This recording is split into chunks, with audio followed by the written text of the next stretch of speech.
How do questions and concerns change as the patients get older?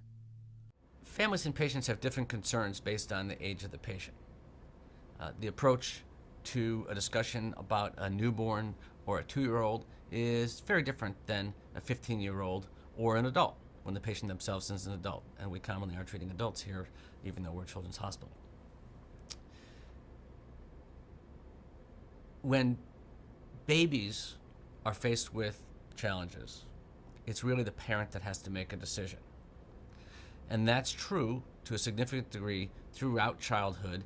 And as a child becomes older, their views and their concerns must weigh more in the decision-making process as a whole family. There are some parents that take the attitude that if something is not emergent, they would rather wait till the child is old enough to make a decision for themselves.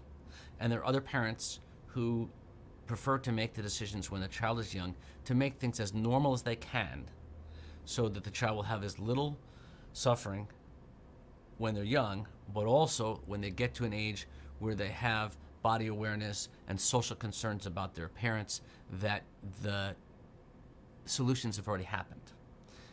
There's no right or wrong approach for a family in that regard.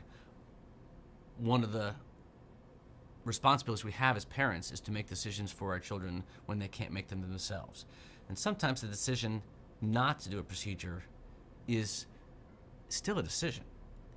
It's a decision to allow the child to experience what they were born with for a longer period of time and to then face the decision themselves. We try and provide advice based on experience with other patients as to what the options might be and what might work best for any individual situation.